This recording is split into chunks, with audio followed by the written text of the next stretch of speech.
Temporada de leones. La contradicción total de un mundo al revés. ¿El león sale a cazar? Temporada de leones. Los trabajadores se ponen de pie.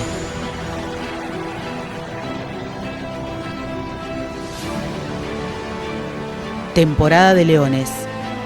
La última barrera. Ante la amenaza de un estado alucinado, las mayorías gritan más fuerte que las armas.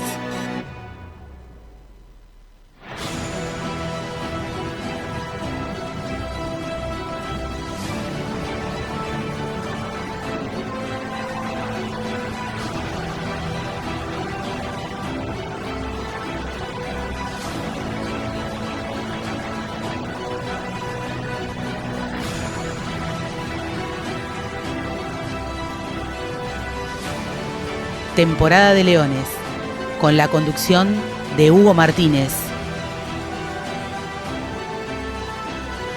por la 15 de diciembre.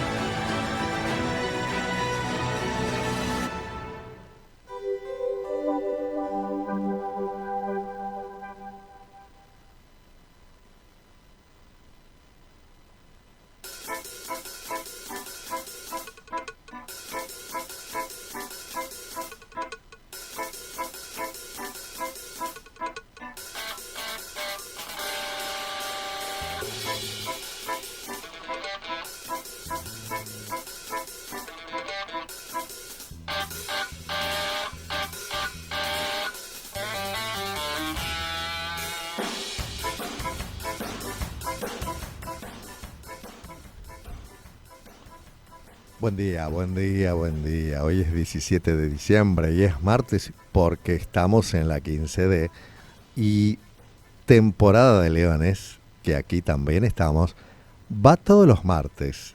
Hoy se cumplen 9 meses exactos de la primera emisión de temporada de leones en esta hermosa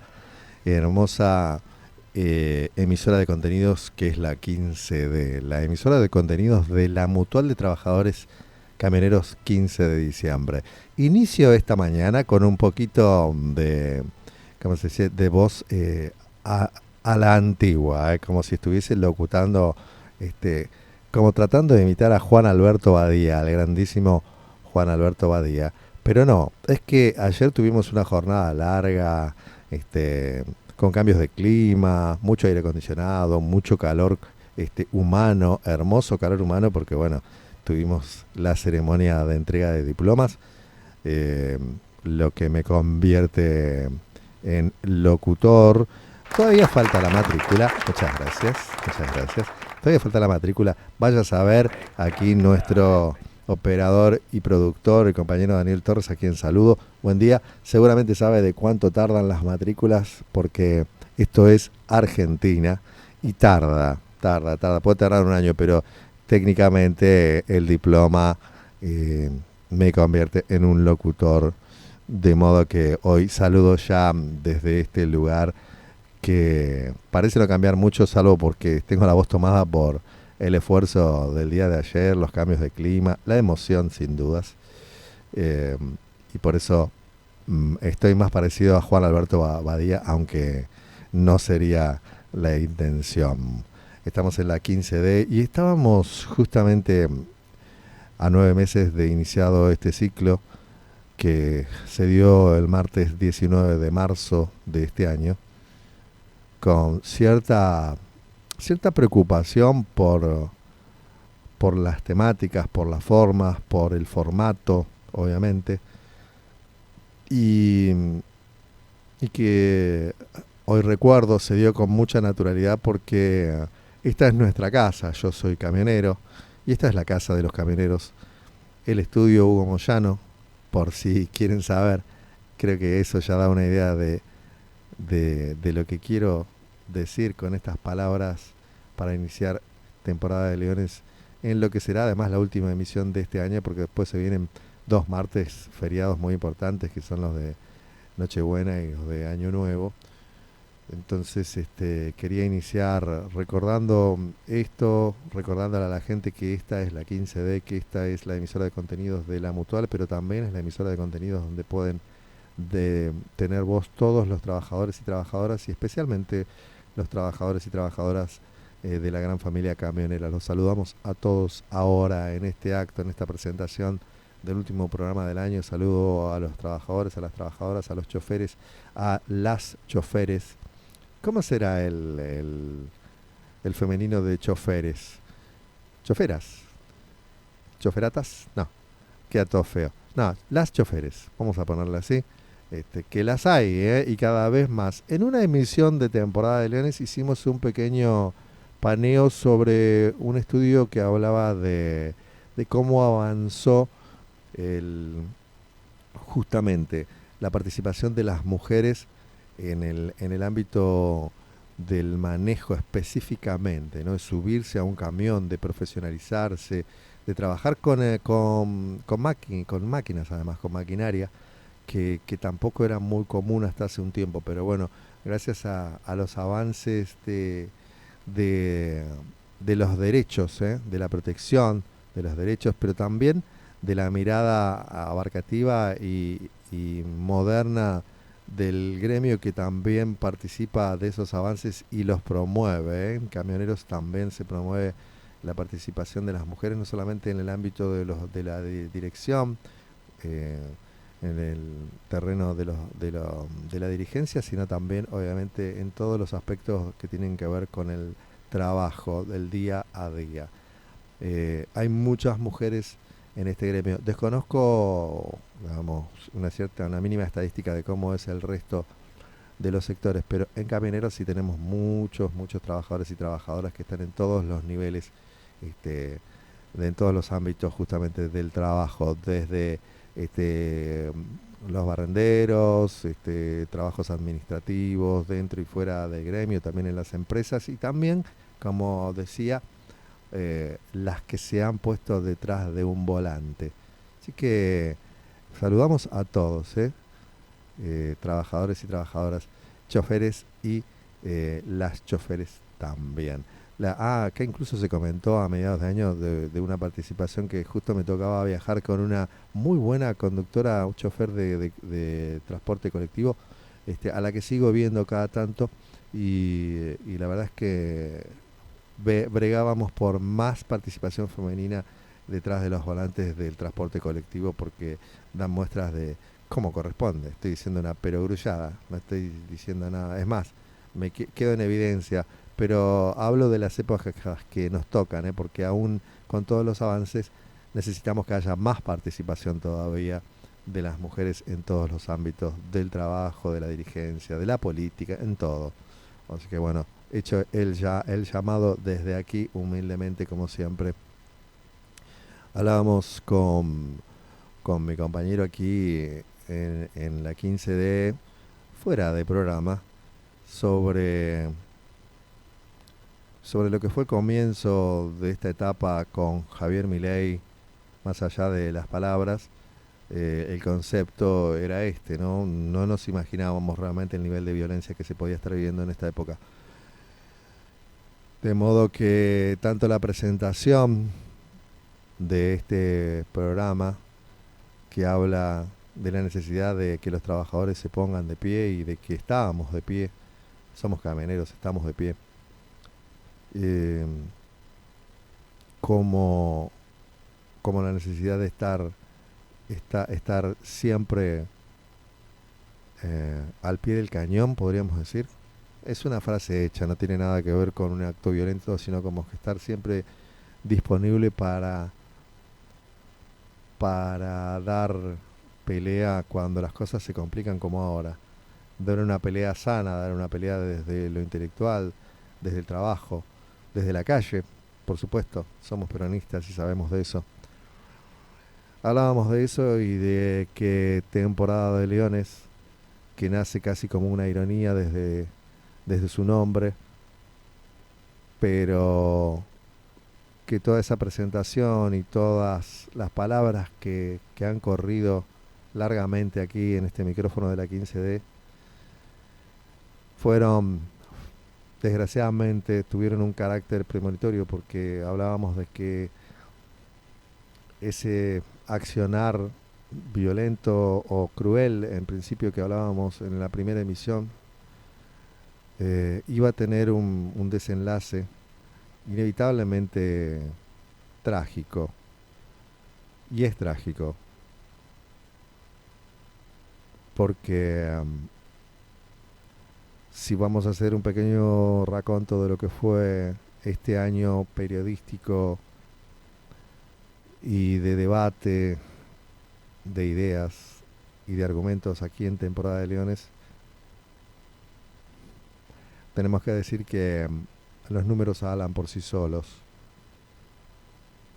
y que no son números de Temporada de Leones, no son números del peronismo, no son números amañados, porque si fuesen amañados seguramente serían menos trágicos, porque no tenemos la capacidad de amañar números, no contamos con institutos de, de estadísticas, no contamos con universidades amigas, no contamos con el Banco Central, que también da datos, no contamos con el Banco Mundial, que también da datos, no contamos con Amnistía Internacional, no contamos con la ONU.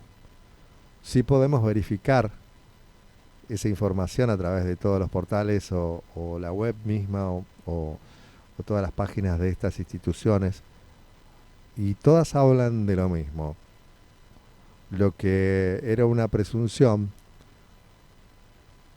terminó convirtiéndose en una tragedia real. La multiplicación de la pobreza, la creación de nuevos pobres, la indigencia que se duplicó. Y estamos hablando de números que todavía hablan de fines de septiembre. De octubre y de noviembre todavía no tenemos datos concretos porque suelen ser trimestrales, así que el último trimestre, que fue el de septiembre, que está que ya contamos con esa información, habla de estos números que los estoy dando de memoria. Tengo muchos papeles que hablan, pero se duplicó la indigencia.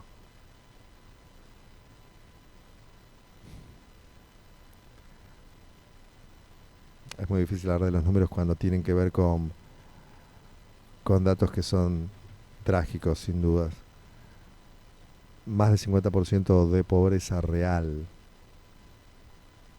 26 millones de personas que viven bajo la línea de la pobreza. Más de 4 millones de indigentes. Y en medio de todo esto, porque hablamos de personas, pero también hablamos de familias, y hablamos de la niñez, y hablamos de esa foto espantosa de los chicos con hambre, de los chicos que tienen que sí o sí asistir a la escuela para obtener por lo menos una comida al día. Hablamos de los padres que dejan de almorzar o de cenar para que sus hijos tengan una comida más al día, cuando la tienen. Y entonces tenemos que hablar de otra realidad, que es la función social de los comedores, que en este año fueron uno de los principales objetivos blancos de la crueldad de este gobierno.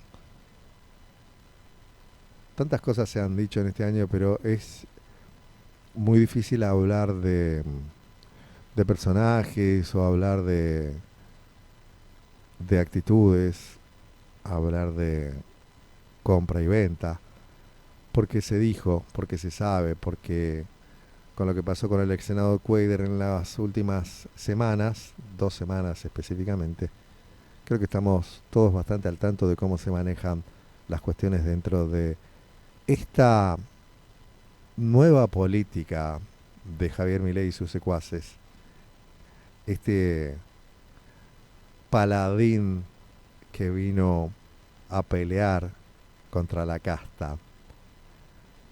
Sí, me estoy sonriendo porque obviamente que es irónico, porque esa fue la gran mentira. Esa fue la gran mentira. La casta éramos nosotros. La casta era la que osó creer que con su sueldo podía alquilar. La casta era la que osó creer que con ese sueldo, además de alquilar, pagar las expensas, los servicios, los impuestos, podía comer, podía vestirse, podía educarse, podría tener recreación, podía tener vacaciones en un lugar elegido por él, por ellos, por ellas. Eso era la casta eran los jubilados que creían que podían mantenerse con su sueldo después de haber trabajado toda su vida y llegado el momento del necesario, merecido descanso, creerse que podía tener eh, ese mínimo beneficio que es el comer 3 veces por día, ponele, y tener sus remedios para tener una vida digna después de tanto esfuerzo. La casta eran los niños, la casta eran los médicos, la casta eran los trabajadores en general. La casta era esa niña gaseada frente al Congreso en ocasión de una de las tantas manifestaciones de los jubilados que justamente y constitucionalmente llegaban en pequeños grupos, porque de eso vamos a hablar nuevamente. No puedo dejar este año de temporada de leones sin volver sobre el tema de los jubilados, pero la casta también era esa niña gaseada con su madre sentada en el piso pacíficamente por estos defensores del orden que este gobierno protege a rajatabla y justifica siempre. Las fuerzas del orden que gasean niños, niñas y apalean jubilados siempre tienen la razón para este gobierno. Me parece que eso da una pauta, ¿no? El que quiera entender, que entienda. Siempre doy mi opinión, y más en esta primera etapa de temporada de Leones que terminó siendo una especie de editorial de inicio de programa, siempre, de modo que mi opinión está presente siempre. Pero me parece que está bien que las personas que tengan datos concretos de la realidad puedan sacar sus propias conclusiones. El que quiera entender, que entienda que un señor vestido para ir a la guerra y munido de las armas necesarias para ir a la guerra, palos, escopetas, gases de dudosa honorabilidad, utilicen todo ese arsenal y el conocimiento que tienen para eh, controlar y lastimar a las personas contra los viejos, contra los niños, contra las madres, contra todos a los que debería proteger. Me parece que eso habla por sí solo de las instituciones a las que me refiero, de las personas que las representan y de los ideólogos de estas barbaridades, que no son ni más ni menos que los que fungen de funcionarios de turno, no son los dueños de la vida de nadie, son funcionarios que son pagos por el gobierno al cual deberían proteger y que lastiman al pueblo al que lastiman, el pueblo al que deberían proteger y que ellos lastiman. Vinieron para lastimarlos, vinieron para lastimarnos. La casta, señores, resulta que éramos todos nosotros, y la verdadera casta que nos hicieron creer que era la que iba a ser combatida se superpobló, porque si existía una casta antes, ahora se multiplicó. Y no solo se multiplicó, sino que se multiplicó en su capacidad de hacer sufrir, en su capacidad de destrucción, en su capacidad de generar terror, de generar dolor, sufrimiento, en su capacidad de sacarnos lo que nos corresponde.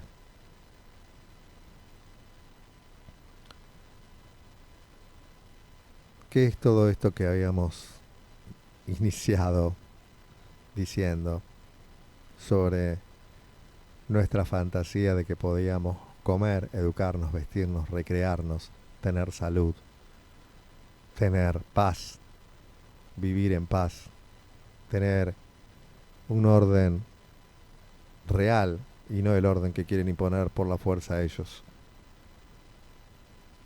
Dicen que vinieron a combatir a la casta, pero no solo la multiplicaron, sino que recrearon la peor versión de la vieja política, enfundados en el traje de la novedad. Claro que sí. La violencia inusitada es una novedad, por eso es inusitada, por eso es inédita. Claro que vinieron a cambiar las reglas.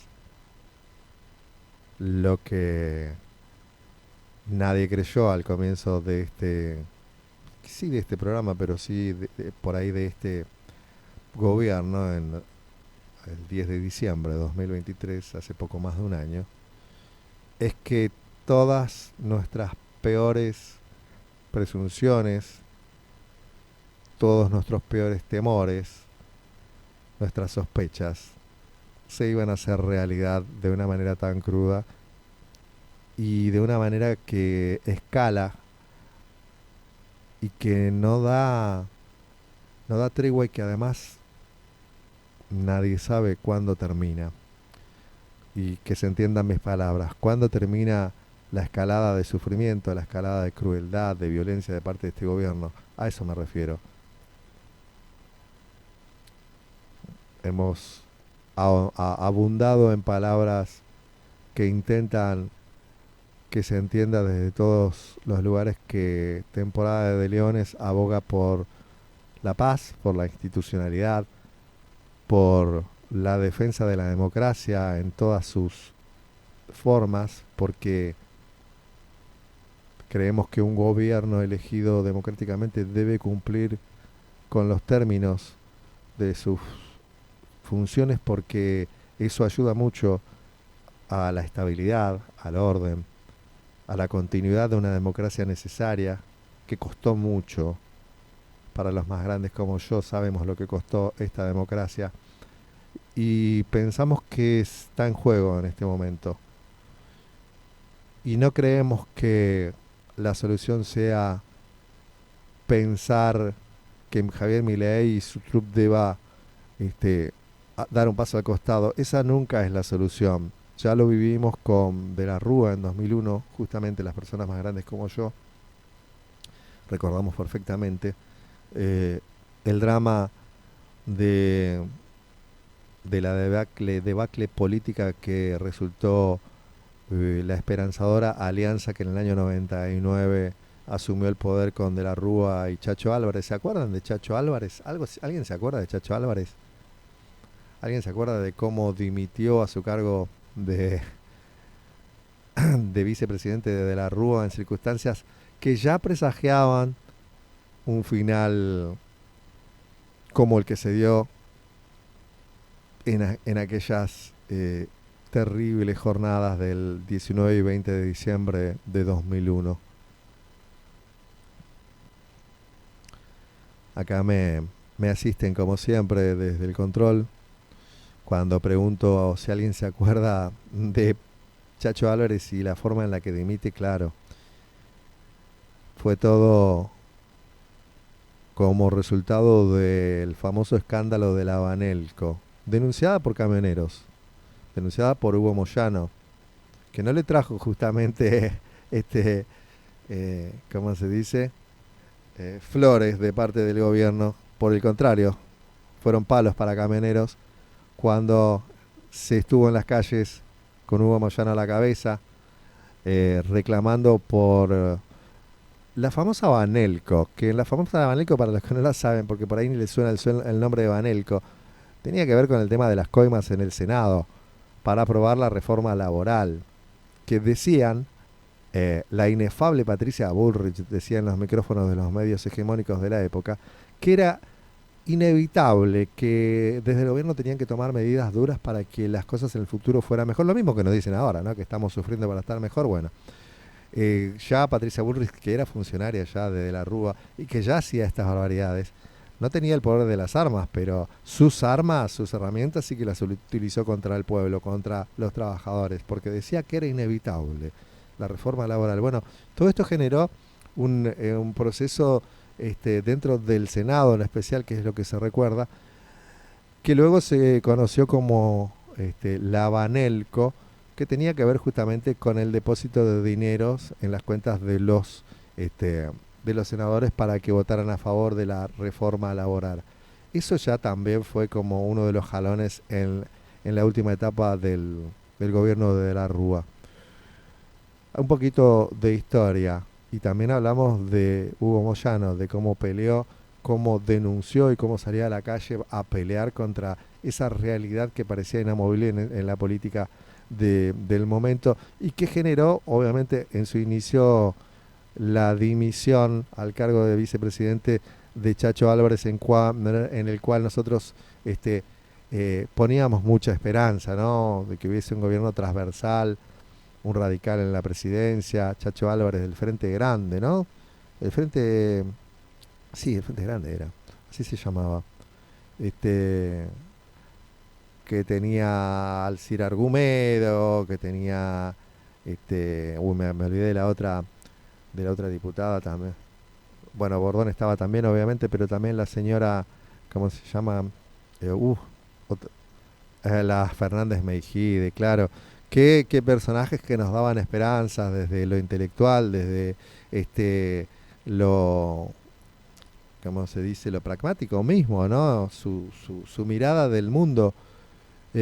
Porque bueno, no habíamos tenido un gobierno peronista, pero teníamos personajes que realmente nos daban la esperanza de que íbamos a tener una transversalidad que nos motivaba a pensar que luego del menemato había una luz de esperanza. De hecho, hay una novedad que muchos quizás no recuerdan y otros ni siquiera saben que existió. ¿Se acuerdan de la Carpa Blanca?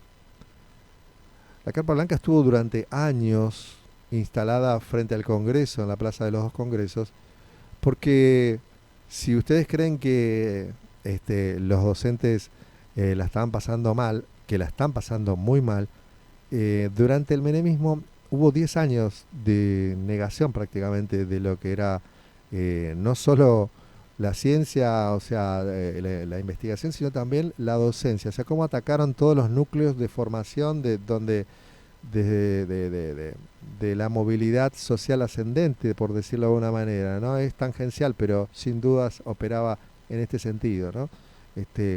La negación de la ciencia, la desfinanciación de la ciencia, y los docentes como blanco de la desidia, ¿no? Porque estuvieron instalados hasta entrado el gobierno de la Rúa y como una demostración, miren lo que era la esperanza que generó el gobierno de la Rúa en el año 99, como una demostración de buena fe.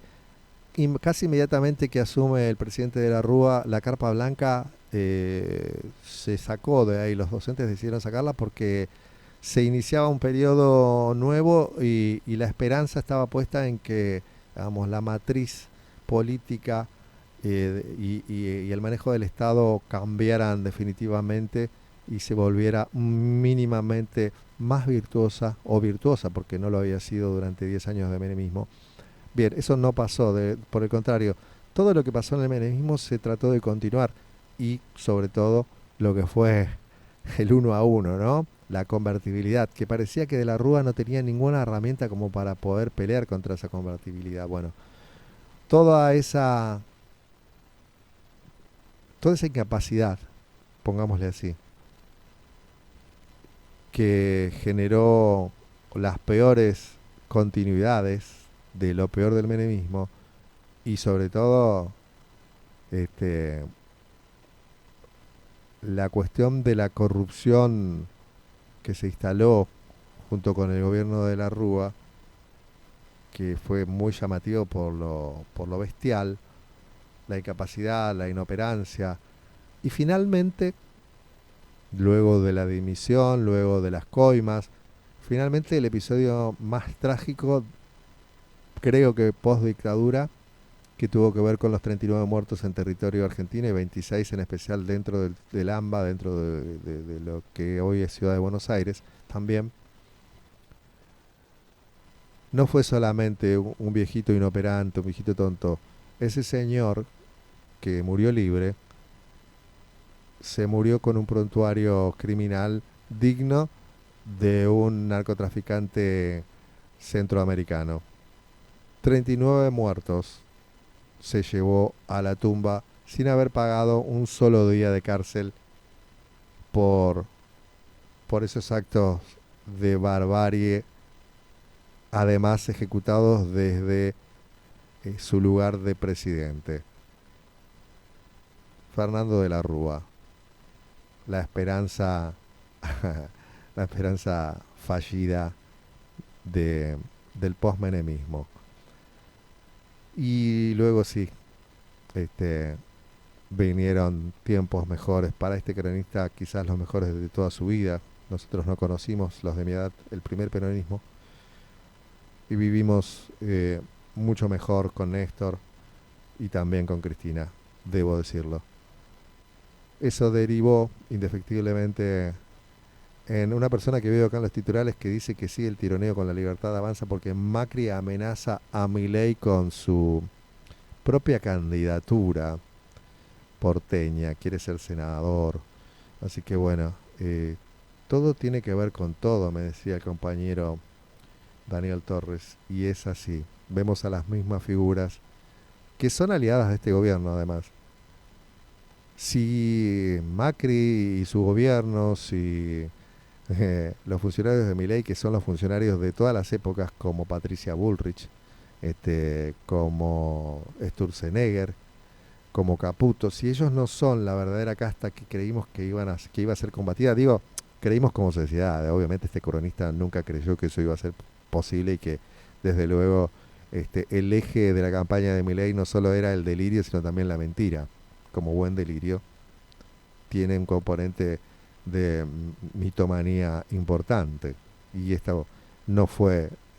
caso no fue la excepción, justamente, sino que se reveló la mentira en toda su magnitud, en toda su dimensión, a través de este año y días que estamos sufriendo el gobierno de Javier Milei y de sus secuaces, que tienen además una crueldad inédita. Todo lo que sucede desde que asumió este gobierno se volvió, eh, no sé, inevitablemente impensado, inédito, porque el nivel de violencia, de crueldad, el nivel de inhumanidad, y de esto volvemos al comienzo, solamente los números de la indigencia, de la pobreza dentro de la niñez, de los nuevos pobres, los que trabajan pero no les alcanza para vivir, que no pueden pagar el alquiler, que no pueden pagar las expensas, que no pueden tener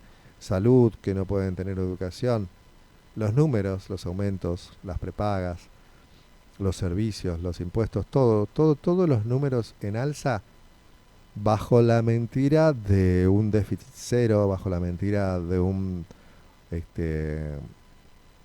riesgo país que está en baja también, eh, hablan a las claras de lo que fue este año de Javier Milei en el gobierno. Nos quedan 3 años más de gobierno. Bien. ¿Alguno lo pensó? ¿Alguno vive más allá del día a día? Sé que es muy difícil porque cuando hablamos de tanta pobreza, de tanta destrucción del tejido productivo, del empleo, de las pymes, cuando hablamos de esas cosas que son números pero que son personas detrás de los números, que somos todos argentinos y argentinas detrás de esos números, y cuesta tanto pensarse a futuro en las condiciones actuales. En temporada de Leones tenemos un segundo para pensar que todavía tenemos 3 años de gobierno de Javier Milei que no cede, que no abre los ojos, que no la ve, diría él.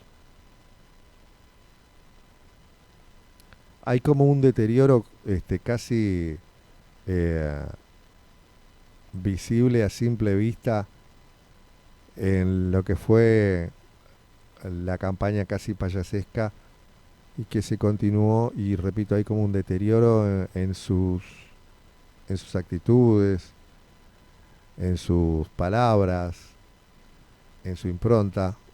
Estoy hablando del presidente Javier Milei.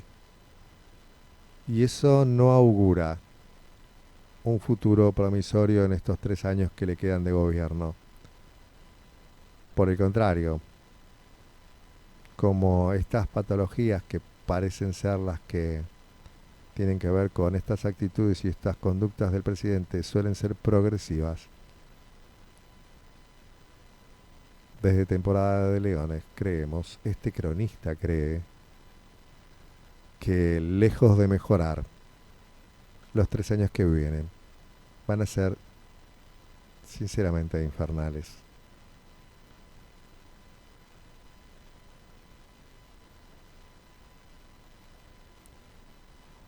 En el transcurso del programa vamos a estar hablando, recordamos, hoy es el último programa de temporada de Leones de este año 2024, cumpliendo 9 meses exactos de emisiones. Encantados de poder estar en la 15D, en nuestra casa, en el estudio Hugo Moyano. Vamos a estar hablando de datos específicos que vienen de otros lugares, porque, repito, los datos que manejamos acá y con los que analizamos esta cruda realidad y hablamos de violencia desde el gobierno, son datos que no salen de la usina de temporada de Leones, son datos de una realidad que se ve desde todos los lugares y que tenemos posibilidad de consultar. En este caso vamos a hablar de lo que opina Amnistía Internacional del primer año de gobierno de Javier Milei. Una mirada desde afuera para que entendamos que la mirada de temporada de Leones, lejos de ser pesimista, está basada en hechos reales, en datos, no relatos, en la vida cotidiana, en la canasta de inflación y no en el IPC del INDEC y no en esos números tan convenientes que no se reflejan en la vida diaria de las personas. Dicen que bajó la inflación, pero este cronista que asiste a los supermercados zonales, de cercanía, a los grandes supermercados cuando puede, no sabe muy bien de dónde salen esos números. Porque todas las semanas y todos los meses, las compras diarias o mensuales cuestan mucho más que un 2,7, un 3,2, un 3%. Cuestan muchísimo más. Y además el componente de cómo ha cambiado la costumbre de las personas en general, porque esto es sabido que le pasa al conjunto de la sociedad, ha cambiado la matriz también, ¿no? Hemos dejado de comprar primeras marcas, ya no sabemos cuáles son. Hemos dejado de comprar segundas marcas y compramos marcas que a veces ni sabemos de qué país son, o porque también, bueno, ahí vienen otros componentes que también hablamos acá que tienen que ver con estas políticas, ¿no?, de apertura de las importaciones y de atentar contra la producción local, bueno, todo lo que siempre decimos y que tiene que ver con este contexto terrible, con este manejo infernal que tiene este gobierno sobre las vidas de las personas, porque de eso se trata. Podemos hablar de macroeconomía, de economía real, de microeconomía, pero estamos hablando de las vidas de las personas. Nunca nos olvidemos de eso.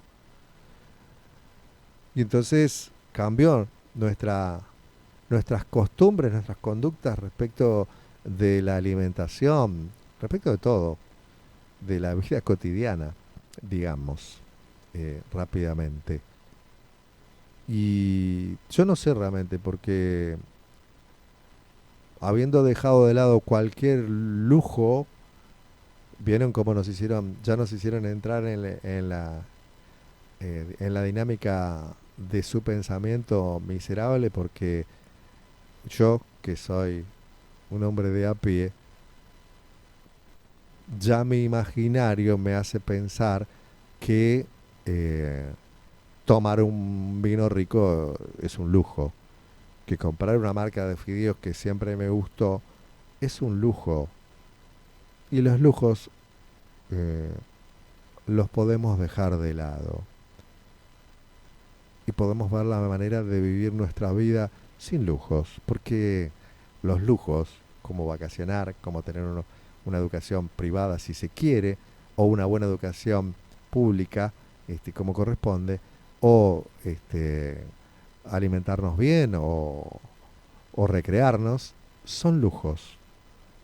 Al final arrasaron hasta con el discurso propio.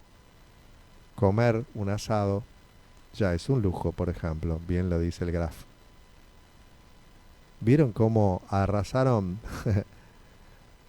hasta con nuestras sensaciones íntimas más simples, más cotidianas, tradicionales también, me dicen, claro? Dicen que están dando una batalla cultural. Y quizás este dato directamente desde este cronista dé una pauta de cómo va esa batalla cultural. Terceras o cuartas marcas de procedencias desconocidas hacen que todavía podamos alimentarnos con cierta asiduidad y cierta idea de justicia, los que todavía podemos hacerlo. No olvidemos que iniciamos esta emisión hablando de números tremendos, terribles, devastadores, escalofriantes sobre los niveles de pobreza, de indigencia, la pobreza en la niñez, los nuevos pobres, los jubilados que no pueden comer y tener medicación, los aumentos. Vivimos en una economía hiperinflacionaria donde se nos dice que la inflación bajó al 2-3% mensual, pero acumula un 150% más en lo que va del año de gobierno de Milei. Entonces está claro por qué no nos alcanza. Y además de todo, eh, los sueldos ni de cerca estuvieron corriendo acorde a ese nivel de aumentos, de inflación. Esta es la realidad después de un año con Javier Milei. Todo se inicia cuando dos personas de a pie hablan del nivel de violencia que se vive en la sociedad argentina a partir de este gobierno insano, este gobierno violento, este gobierno cruel.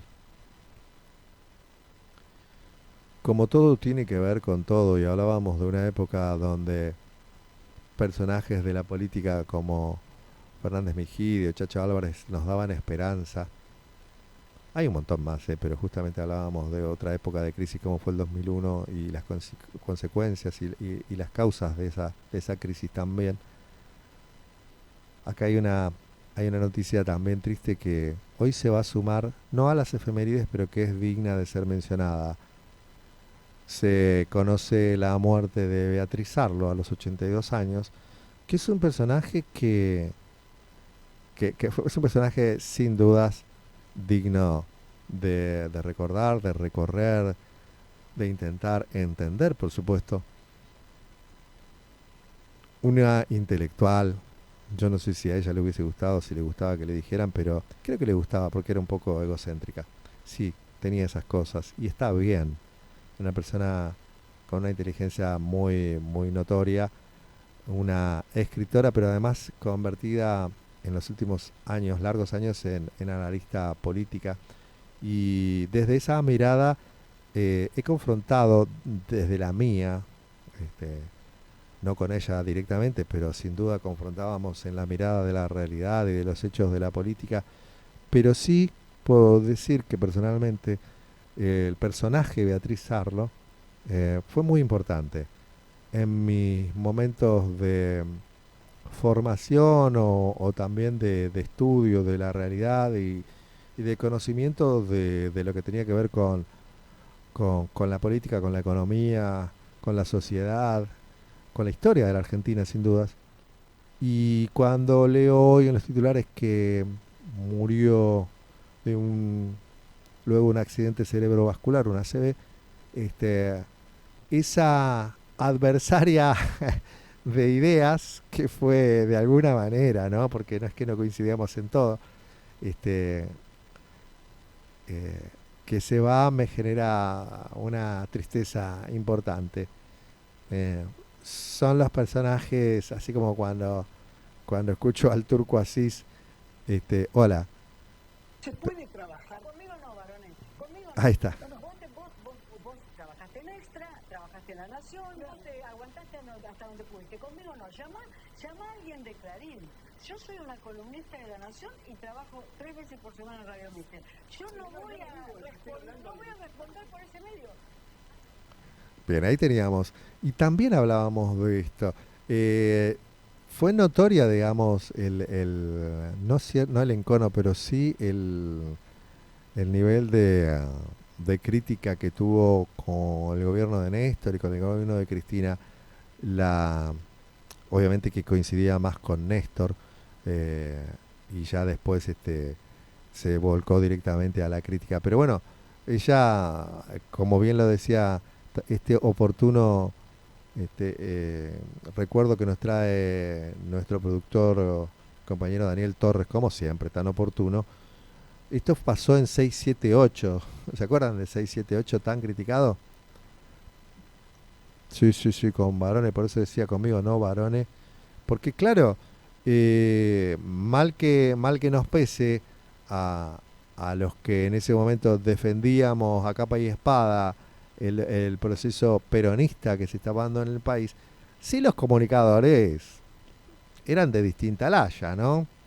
Y Barone la verdad es que era una persona muy, este, muy dedicada a la función que tenía de defensa justamente de lo que tenía que ver con las políticas de, de Néstor y Cristina, pero ante la presencia de una intelectual del calibre de Beatriz Arlo, hacía agua por todos lados. Yo tengo que recordar ese momento y decía, nos falta muchísimo en los cuadros que tenemos si queremos defender, digamos, nuestros actos de gobierno, nuestras políticas peronistas que lo eran. Necesitamos comunicadores más serios. En ese programa en especial, que tiene dos miradas posibles. Por un lado, haber caído en la trampa de creer que la palabra unidireccional del programa iba a tener sustento con una invitada de lujo, pero a la vez el haber invitado a Beatriz Arlo sabiendo que podían encontrarse con esta crítica, que no fue ni feroz ni nada, fue completamente certera en muchos casos. No coincidí con todo, pero sin dudas que ha dejado en evidencia en ese momento histórico a los participantes de 678 que hicieron agua ante la presencia de Beatriz Arlo. Y ahí eso me ayudó mucho también a mí, estamos hablando de hace 15 años o más, para entender que no basta solamente con la vocación, no basta solamente con la simpatía, que hay que poder entender los procesos, que hay que poder entender la historia, hay que ser muy cauto y muy concienzudo en los análisis, y hay que ser autocrítico y sobre todo no creer que uno tiene la verdad revelada, porque en ese programa de 678 muchos se sorprendieron de tener una invitada que estaba de alguna manera con argumentación sólida y con palabras muy firmes y con conocimiento del escenario político, les estaba dando una paliza, una virtual paliza a toda la mesa de 678. Y para mí, esos recuerdos que son formativos también dentro de lo que yo considero que es mi propia capacidad de análisis, eh, ese recuerdo es grato a pesar de lo que representó en ese momento. Una cierta indignación casi que sufrí como muchos de los que participábamos de la creencia de que estábamos viviendo un proceso político virtuoso. Bien, caen estos personajes y te hacen un poquito, te dan unos lindos sopapos que te ponen un poquito más dentro de una realidad verdadera, de la realidad, digamos, y no tanto de la comunicación per se, que no siempre tiene que ver con la verdad, lo sabemos todos. Así que hoy no lo vamos a tomar como una efeméride, pero sí es necesario que de mi parte recordemos que acaba de morir la señora Beatriz Arlo. Saludamos desde Temporada de Leones a una gran intelectual, a una persona necesaria. Vamos a ir cerrando este largo momento de Temporada de Leones que, como siempre, tengo la ventaja de que la Casa de los Camioneros me permite estar aquí con ustedes a través de la 15D en los micrófonos del estudio Hugo Moyano. Y he podido extenderme lo necesario para hablar un poquito de lo que fue este año, de lo que estamos viviendo, de algunas cosas históricas que se entrelazan inevitablemente, y por eso les digo a todos que los que olvidan su historia están condenados a repetirla. Después de este momento vamos a volver seguramente con cosas que parecen que no tienen nada que ver, pero saben que el viernes pasado, 13 de diciembre, se compró, se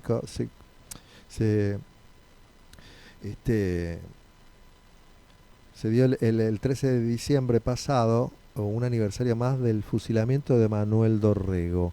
¿Qué tendrá que ver el año 1828 en Temporada de Leones con el año 2024?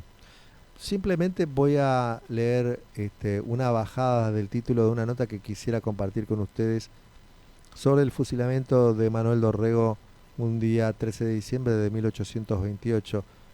Fue fusilado en las afueras de Navarro por orden de Juan Lavalle. Dos personajes, muy interesante la nota, quiero compartirlas. Su asesinato marcó un antes y un después en el uso de la violencia política en la naciente nación. ¿Entienden por qué la historia hay que conocerla y recordarla? Su asesinato, el de Manuel Dorrego a cargo de Juan Lavalle, marcó un antes y un después en el uso de la violencia política en la naciente nación. Perdón por la cacofonía, en la naciente Argentina le vamos a poner para evitarla.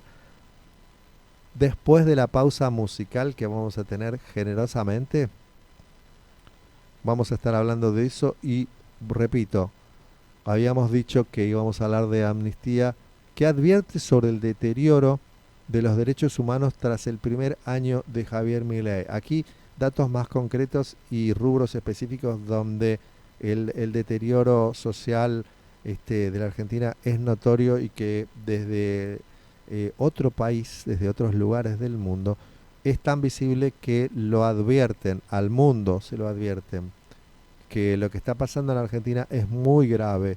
No lo dice Hugo Martínez desde los micrófonos de la 15D en Temporada de Leones, lo dice el mundo, lo dice el mundo. Y en este lugarcito del mundo que es la 15D, le pedimos a nuestro operador y productor, el compañero Daniel Torres, asistente de Alzheimer también, recuerden, que nos dé una pausa musical, una necesaria pausa musical, sabiendo que toda la música que nos tiene preparada siempre tiene que ver con el contexto y siempre es digna de ser escuchada. Yo creo que toda la música de Temporada de Leones en 9 meses de emisiones es digna de que todos la tengan en su discografía, tanto las canciones como los discos a los que pertenecen esas canciones que nos acompañaron durante 9 meses.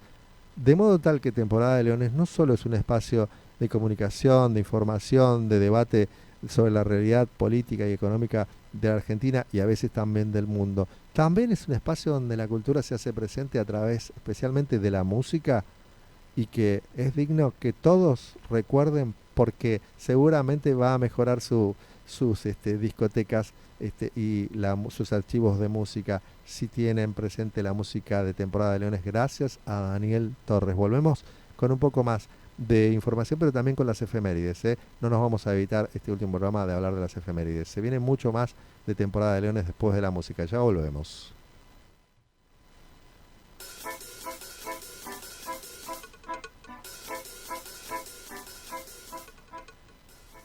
Estamos de vuelta. Cuando pedimos una pausa musical que cambie el clima, no puede ser mejor. Realmente toda esta participación, esta virtual coconducción que hace desde el control Daniel Torres asistiéndome en todo, pero además con esta musicalización es espectacular. Primero, Pibe Vení Votá, ¿no? Que era de coso de Porcheto, pero que estaba con el de Alma y Vida. ¿Cómo es? ¿Con Gieco estaba?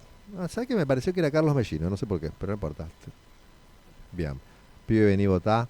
Y sí, también la letra, ¿no? Obviamente lo que escuchábamos. Pero después siguió con Fito del 63. Esa crónica de esas dos décadas que pasaban en el año 83, cuando él cumplía 20 años, además fue el año fin del 83 que se publicó el disco del 63. Y esa crónica de los 2 años de la historia de Argentina y del mundo que hace en una canción de cierta, podría decirse oscuridad, pero de una musicalidad y de una poesía tan espectacular. Se habla de mucho de los poetas como Leonard Cohen, como Bob Dylan, incluso como Billy Joel, que en sus canciones suelen hacer crónicas históricas, ¿no? ¿Recuerdan la canción We Don't Start the Fire de Billy Joel, que habla de toda la historia de Estados Unidos prácticamente, que fue muy bien recibida y siempre se habla muy bien?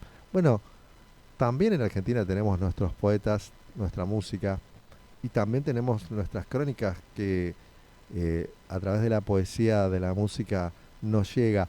Qué lindo que es poder escucharlo, qué lindo que es recordar ese momento cuando sale ese disco, cuando lo escuchábamos en AM, porque no existía la FM. Hoy lo escucho aquí, en este contexto, con los auriculares puestos, y juro que escucho por primera vez sonidos de esa música que, como yo la escuché siempre, empezando de una adolescencia en AM, o sea, en mono aural, y durante mucho tiempo, porque las FM tardaron en llegar, por lo menos en conjunto, ¿no? Ya en los fines del 84 estaba la Rock and Pop, que si no me acuerdo mal, fue la primera FM de la sintonía de la que ahora tenemos por todos lados.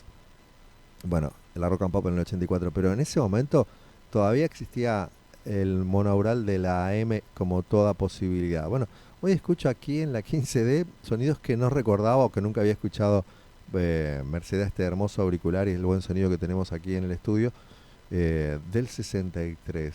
Qué lindo que es ser joven y tener toda esta experiencia por delante, porque no le está negado a los jóvenes escuchar esta música. Es más, desde Temporada de Leones siempre recomendamos que se hagan eco de lo que se puede escuchar aquí y que traten de explorarlo, porque no es solamente música, no es solamente la pasión de escuchar algo lindo, algo bello, el talento de los que nos acompañan con su música.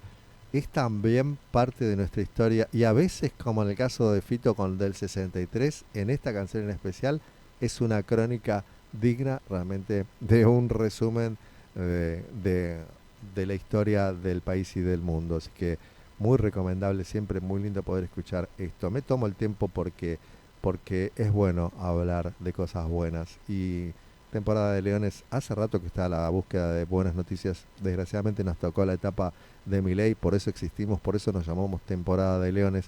El que entienda ya entendió y el que no lo entenderá si quiere. Pero es muy fácil de darse cuenta. ¿Por qué nos llamamos temporada de leones? Nos tocó esta época, desgraciadamente. Por eso nos esforzamos en buscar buenas noticias. Iniciamos hace varios meses ya esta modalidad de recordar cosas que ocurrieron en Argentina y en el mundo, las efemérides que se conocen de esa manera. De cualquier manera tengo que hablar de pequeños titulares que se van sumando a los del día, porque siempre tratamos de estar a tono con el minuto a minuto. Dicen que el arca de la evasión impositiva es el arca de Javier Milei. Esto vieron que antes se llamaba AFIP y ahora se llama arca, que si le pones una G adelante, bueno, es un chiste que ya está bastante comentado, así que no vamos a sumarnos, pero si le pones una G adelante a arca, da un poquito más idea de qué se trata esto. Irregularidades de los funcionarios a cargo de la agencia recaudadora. Hay información, y antes de las efemérides quiero decirles, porque acá quiero darles los nombres de las personas que están realmente bajo la lupa en este momento, porque claro, son los flamantes, ¿cómo se dice?, funcionarios del ARCA, de la evasión impositiva, como decíamos. Juan Paso, al frente de la AFIP, de la nueva AFIP, antes era Administración Federal de Ingresos Públicos, ahora es ARCA. Y Andrés Vázquez, de la DGI, de la Dirección General Impositiva, son señalados por inconsistencias en sus declaraciones juradas y movimientos societarios oscuros. Yo estuve leyendo la nota y entonces tengo idea de qué va la cosa. La cuestión es así, fíjense en esto. Andrés Edgardo Vázquez, que recién comentábamos, a cargo de la DGI, compró 3 departamentos en Estados Unidos. 3, no 1, no 2, no medio. No. Sí, bueno, no un monoambiente, hagamos, en una zona rural de un pueblo desconocido e ignoto. No, por más de $2 millones a través de sociedades en el exterior. Pero acá está el dato interesante.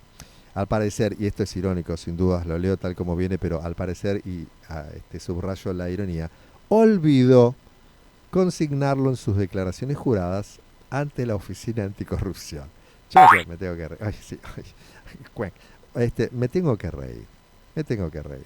Señores, porque este es uno de los dos. Juan Paso es el otro, que también después en la extensión de la nota, que si tenemos tiempo lo vamos a comentar, pero yo quiero que sepan nada más que estamos al día con los titulares, y si lo que podemos desarrollar es menos de lo que quisiéramos es porque tenemos 2 horas por semana.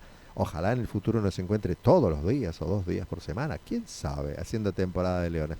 Nadie lo sabe. Este año se termina en esta emisión de hoy de temporada de leones, que es la donde se cumplen justamente 9 meses. Simplemente quiero recordarles que hay titulares que se van sumando y que es necesario que los tengamos ahí en la mente. También hay una movida extraña en Venezuela, y por supuesto aquí todos se están sumando, están festejando, digamos. Cada vez que hay problemas en Venezuela, en vez de preocuparnos como países hermanos que somos, hay una buena parte de la sociedad y obviamente de la dirigencia actual que se regocija. Pero bueno, cada país es soberano y decide y resuelve sus problemas puertas adentro como corresponde, sin injerencia, por favor, desde el lado de afuera. Así que como no vamos a tener tiempo, simplemente decimos que estamos al tanto de que hay una crisis en Venezuela, una nueva crisis. Y también tenemos nosotros nuestra propia crisis que esperamos poder saldar adentro de casa como corresponde. Les cuento también que el gobierno aplaza obras porque esto es fundamental para lo que se viene el resto del año, donde temporada de leones por ahí va a faltar unas cuantas semanas, pero todos vamos a seguir viviendo en este país. El gobierno aplaza obras y pone en riesgo el abastecimiento eléctrico en verano. Atención con esto, porque no es solo que ya nos dijeron que va a haber cortes programados, también suspenden la AMBA 1, así se llama la obra, que es clave para evitar justamente los cortes en el verano. Bien, porque vieron que no hay más obra pública con este gobierno, porque la obra pública es no sé, es malo construir, es malo arreglar, es malo reparar, es malo sumar nuevas obras que ayuden a que estemos mejor. Es muy malo, entonces acabaron con ello. Y parte de la creciente desocupación en el país tiene que ver también con el abandono de la obra pública por parte del Estado. Bueno, por eso es obra pública, ¿no? Porque es parte del Estado. Tampoco vamos a andar siendo tan reincidentes. Me doy cuenta de mis errores. Pero bueno, ya le suman ahora también que abandonaron el proyecto AMBA 1, que sumaba posibilidades para que en el verano no suframos los cortes de la manera en que están programados ya.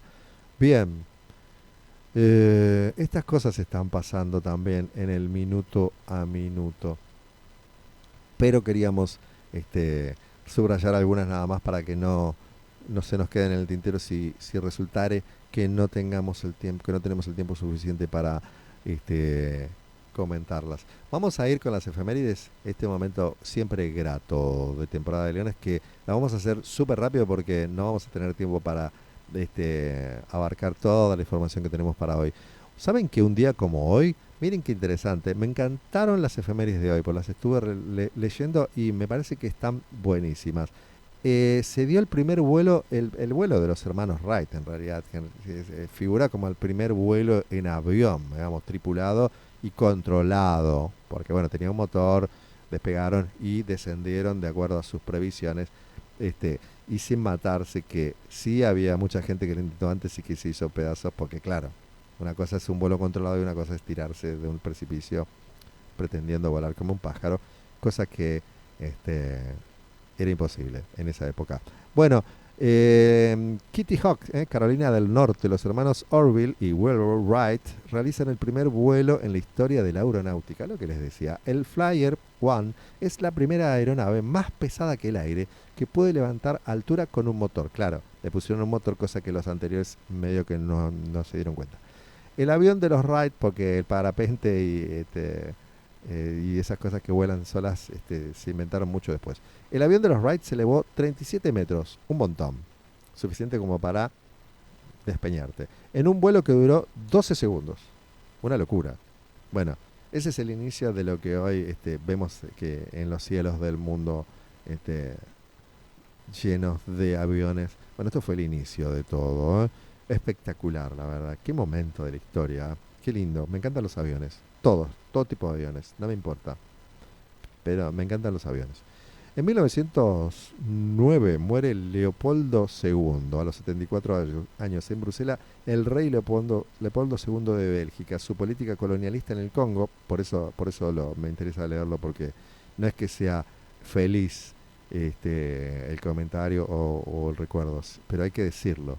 Su política colonialista en el Congo derivó en un auténtico genocidio. ¿Ven por qué es necesario conocer la historia?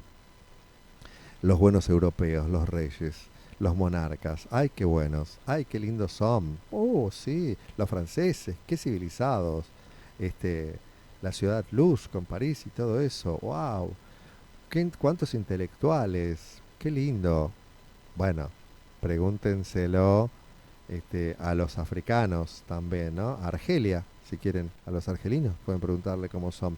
Bueno, en el Congo también saben qué buenos son los belgas, por ejemplo. Y no estoy parangonando a la actualidad con lo que fue, pero bueno, es parte de la historia, ¿no? Uno cree que el viejo mundo está plagado de luminarias y de momentos dignos. No, también está lleno de tragedia. Se habla de hasta 15 millones de víctimas en el Congo. ¿Sabían esto? Sí, claro, muchos sabemos lo que pasó en Congo y de dónde venía, digamos. Las usinas de la civilización trasladaban y llevaban esa civilización a todos los rincones del mundo, ¿no? El informe del diplomático Roger Casement denunció al mundo las atrocidades de la corona en el Congo belga, sí, que se independizó en 1960. La monarquía había perdido el control de la colonia un año antes de la muerte del rey, hoy, que es una figura repudiada desde aquí, por supuesto, y en el mundo, con bustos y estatuas que se han removido. Enhorabuena.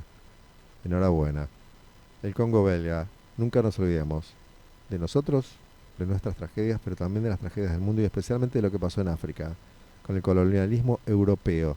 Sí, portugueses, holandeses, franceses, ingleses, belgas, toda ahí toda la caterva europea participó del genocidio en África.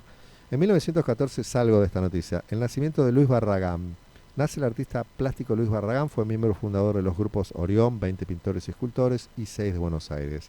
Expuso desde 1930 en muestras colectivas e individuales en el país y en el extranjero. Fue presidente de la Sociedad Argentina de Artistas Plásticos en 1965. En 1970 obtuvo el Gran Premio de Honor del Salón Nacional de Artes Plásticas. Integrante de la Academia Nacional de Bellas Artes, falleció en 2009. Acá hay algo interesante, porque estuvimos hablando de algunas emisiones de Temporada de Leones. 1936 nace Jorge Bergoglio. Creo que todos, o más o menos todos, sabemos quién es Jorge Bergoglio. El Papa Francisco. Sí, porque el Papa es argentino. En el barrio de Flores nace Jorge Mario Bergoglio, hijo de inmigrantes italianos. Trabajó como bioquímico antes de ingresar al seminario. No sabía que era bioquímico Jorge Bergoglio. Fue ordenado sacerdote en 1969 y escaló posiciones en la Compañía de Jesús hasta ser su máximo responsable en el país. Llegó a arzobispo de Buenos Aires en 1998 y 3 años más tarde Juan Pablo II lo nombró cardenal.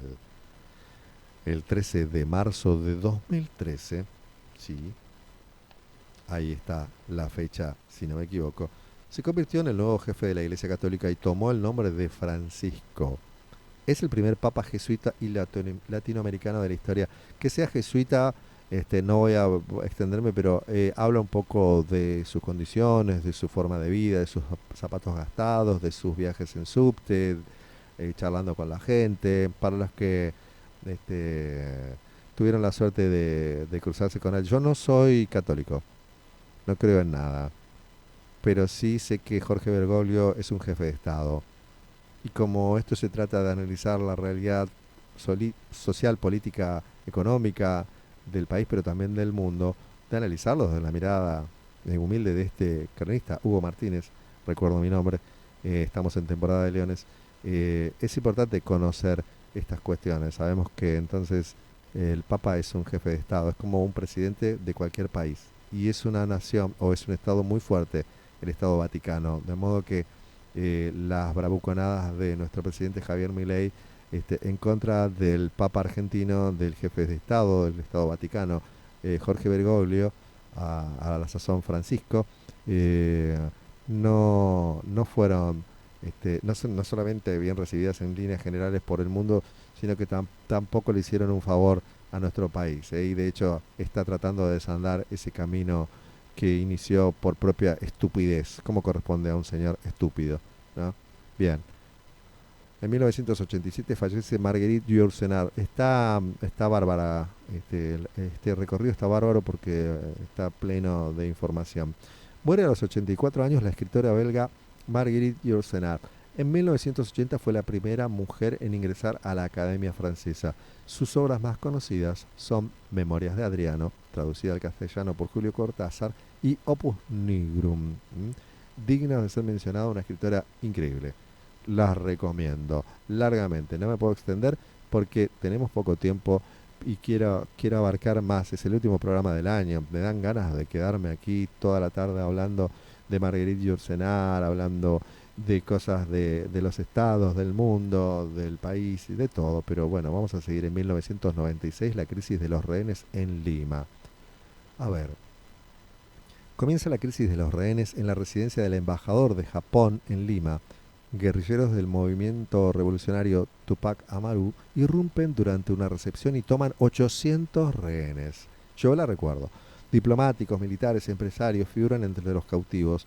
El MRTA, que así son las siglas, reclama al gobierno de Alberto Fujimori, también recordamos esa época, ¿no?, de Fujimori, y del devenir de este personaje siniestro que fue Alberto Fujimori, no solamente para Perú.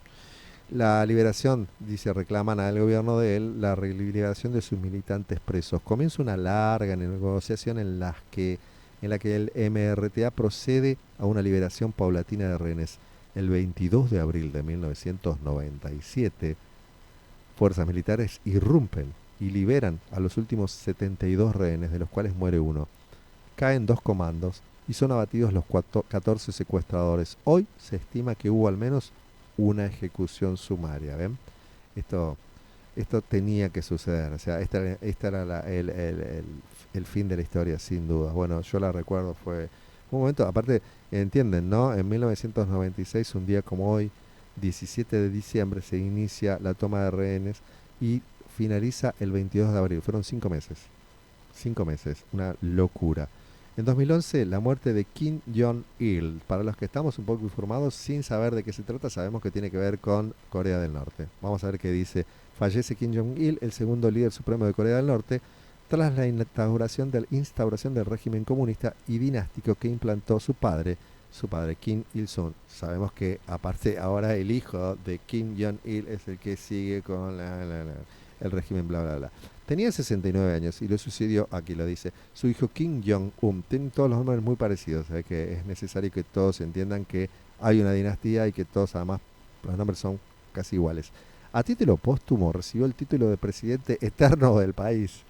El otro día hablábamos con la doctora Natalia Tixno del título de senador vitalicio que se autoadjudicó el criminal de lesa humanidad Augusto Pinochet en su país, en Chile. Y acá, a título póstumo le dieron el título de presidente eterno del país. Estas cosas pasan en las épocas modernas, no, estamos hablando de los 2012, 2013, cuando se lo dieron. 2011, adiós a Cesárea Évora. Por eso digo que es muy interesante. Los recuerdos son muy interesantes, los recuerdos de hoy, porque yo fui devoto de Cesárea Évora a comienzos de los 2000 cuando la conocí. No había tantas redes, no había mucha posibilidad, pero sin embargo con las pocas opciones que tenía, conocí bastante de su obra. Dice aquí que muere a los 70 años. Claro, una señora que fumaba mucho. Mucho. Y tenía una voz fantástica. Cesárea Évora, que era portuguesa. No, en realidad era de Costa de Marfil, si no me equivoco. Ahora veo de dónde era. Fue una artista de relieve internacional, nacida en Cabo Verde. Ni siquiera, ni Costa de Marfil ni cosa. Cabo Verde, porque como hablaba portugués, se me confundieron los nombres, pero era de Cabo Verde. Destacó por su voz y también por su compromiso social. Claro, se la conoció como la reina de la morna, el principal género musical de su país, de Cabo Verde. Pero hablaba portugués, porque es ¿vieron? Cabo Verde, África, colonización, genocidio. En este caso, Portugal. Bueno, además del genocidio en América de los portugueses, también cuentan con un genocidio como buenos europeos en la sufrida África. Bueno, les recuerdo una cosa también.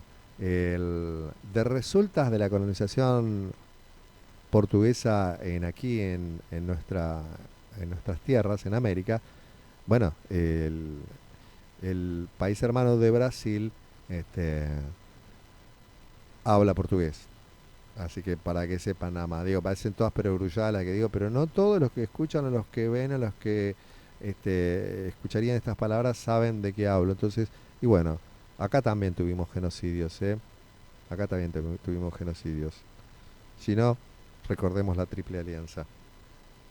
El que quiera entender, que entienda, el que entiende, el que no entiende puede abrevar de las fuentes, innumerables fuentes que tiene hoy día para informarse de todo lo que necesite o quiera o le interese o le resulte o le dé curiosidad. Aquí también tuvimos nuestros grandes genocidios, y no hablo solamente de los modernos como las dictaduras en los distintos países en Latinoamérica, que además fueron promovidas y articuladas desde Estados Unidos con Henry Kissinger, que después fue Premio Nobel de la Paz. Miren todas las cosas que estoy enlazando aquí para que vean que la historia es necesaria. Hay que recordar nuestra historia, porque los pueblos que olvidan su historia están condenados a repetirla. Bueno, y Brasil fue uno de los principales ejecutores de la matanza en la Triple Alianza contra el país hermano de Paraguay. Nunca se le pidió perdón. Creo que Cristina fue la única que le pidió perdón y le devolvió algunas de las cosas que se robaron durante la masacre y la guerra y la destrucción y el genocidio de la Triple Alianza contra el país hermano de Paraguay. Nunca olvidemos, nunca nos olvidemos. Bueno, aquí hablábamos de los portugueses y el genocidio africano y todo lo que pasó y por qué Cabo Verde habla portugués. En 2014 Estados Unidos y Cuba restablecen relaciones. Mire ustedes, sí, Barack Obama. Bien, el presidente más tirabombas de las últimas décadas. Después de Nixon, sí, seguramente fue uno de los presidentes más tirabombas, pero hablábamos recién de Henry Kissinger, que fue el canciller de Estados Unidos, que articuló, y así fue, se dedicó a articular el Plan Cóndor y las dictaduras en toda Latinoamérica para que fueran un plan hermanado. Fuimos como nunca la patria grande de la muerte, gracias a Estados Unidos y a su canciller Henry Kissinger, al que muchos años después se le otorgó un premio Nobel, pero no un premio Nobel de economía o de cosas, de la paz. Premio Nobel de la paz. Le dieron el premio Nobel de la paz a Henry Kissinger, que fue el reconocido articulador desde la embajada, desde el Departamento de Estado. Cuando decimos Departamento de Estado, embajada, hablamos de Estados Unidos, hablando del imperialismo moderno. Hablamos de imperialismo de todas las épocas, ¿vieron? Ahora hablamos del moderno, del que todavía persiste, que es del imperio de Estados Unidos, obviamente. Desde la embajada y desde el Departamento de Estado se articuló que las dictaduras de toda la región de Latinoamérica no fueran aisladas, sino que tuviesen un denominador común y que actuaran como una sola. Eso fue gracias a Estados Unidos y a su canciller Henry Kissinger. Luego le dieron el Premio Nobel de la Paz, para que vean lo que son los Premios Nobel de la Paz, ¿no? Y más tarde se lo dan al presidente más tirabomba de las últimas décadas en Estados Unidos, que fue Barack Obama. Sí, ¿saben que fue Barack Obama? Porque en ese sentido hasta Trump fue menos tirabombas que Obama. Y le dan el premio Nobel también a Barack Obama. Y lo que estaba hablando, porque se me disparan cosas, disculpen chicos, esto es temporada de leones y es así.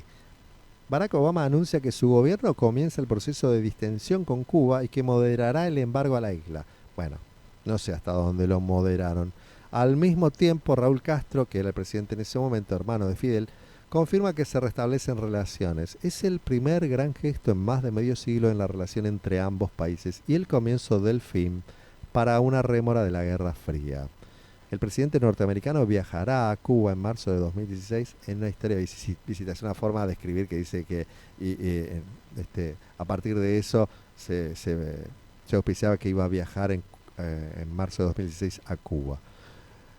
Una noticia que junto con la de Beatriz Arlo hoy también me pone bastante triste. En 2021 muere José Pablo Feynman. Para los que disfrutamos de Canal Encuentro y de sus libros, de sus novelas, no solamente de sus ensayos, porque era ensayista, era analista político, escribió sobre política, pero también escribió ficción. Y yo lo conocí como autor de ficción y después lo conocí como analista político y como filósofo, y pude ver sus programas de Canal Encuentro.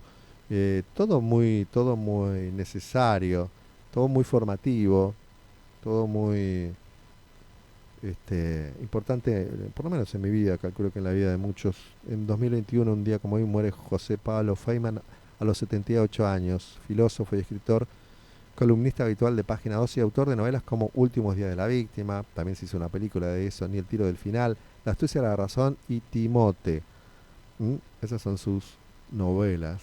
Su obra ensayística incluye, entre otros títulos, Filosofía y Nación, La sangre derramada, El cine por asalto, Peronismo, El flaco, también cuando hablaba de cuestiones de que escribía sobre política. Recuerdo El flaco, que es un libro que leí varias veces, que es un libro que, como pocas veces en mi vida, marqué y llené de citas y de letras, de palabras, de pensamientos, cosa que no suelo hacer con los libros, pero no me gusta marcarlos, no me gusta arruinarlos, dejarles escrito o en lápiz o en virome. Lo hice en virome.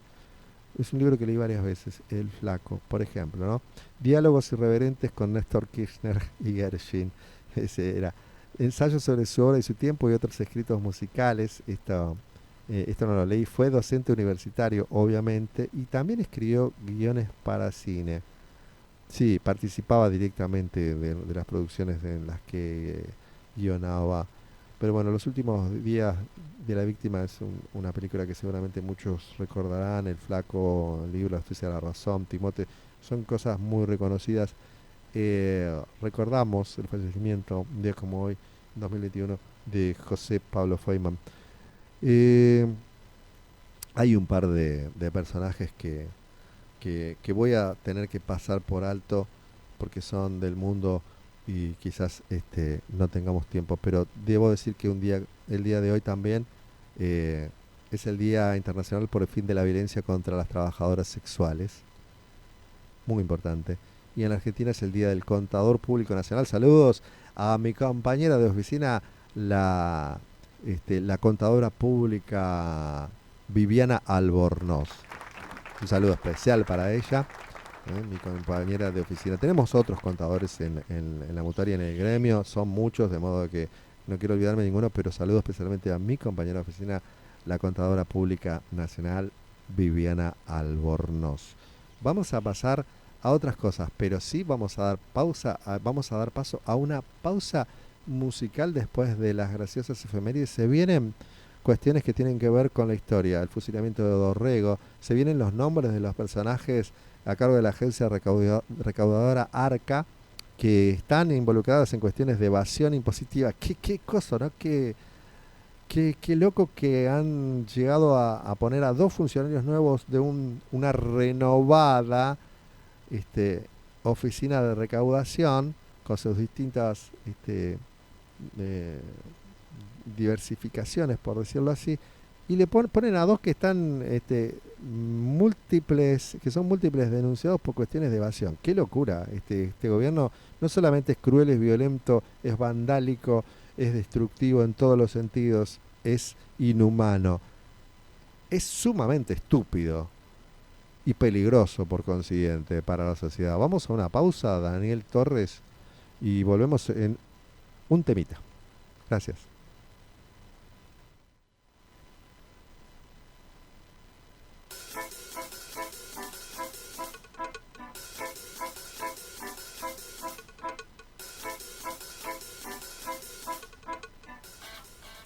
Estamos de vuelta.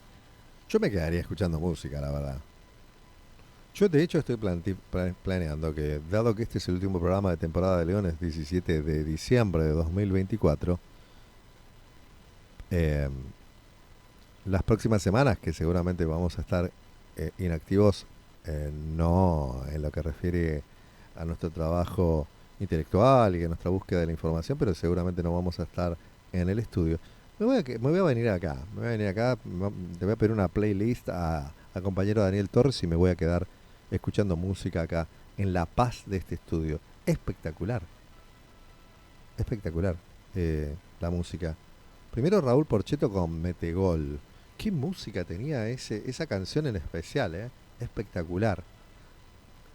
Yo les dije en alguna emisión, hace ya varios largos meses, que no debíamos olvidar a Raúl Porchetto porque la calidad de su poesía y de su música fueron diferenciales realmente.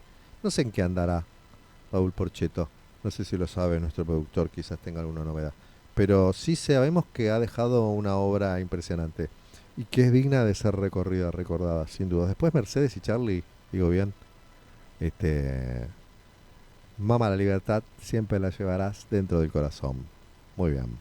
Y no hablaban de libertarios, hablaban de libertad de la que vale la pena vivir. Siempre la música de Daniel Tierno nos acompaña y nos saca una sonrisa en tiempos de crisis. Quizás las buenas noticias que tenemos en temporada de Leones pasan más porque tenemos muy buena música gracias a Daniel Torres, el compañero que nos acompañó en estos 9 meses en todas las emisiones de temporada de Leones, todas y cada una. Agradecidos por esta participación y por tener la posibilidad de trabajar con él cada martes en temporada de Leones, que no sería lo que es sin su trabajo, sin su esfuerzo, sin su participación, colaboración constante. Último programa del año de temporada de Leones, pero seguramente el 2025 nos va a encontrar más unidos que nunca. Esperemos. Después voy a hablar del final. Ahora quiero leerles algo de una nota, de 2 notas que les traje. Voy a hablar primero de la historia y voy a ser bastante veloz porque tenemos poco tiempo.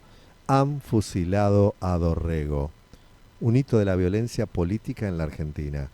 El 13 de diciembre de 1828 es fusilado Manuel Dorrego en las afueras de Navarro por orden de Juan Lavalle. Su asesinato marcó un antes y un después en el uso de la violencia política en la naciente Argentina.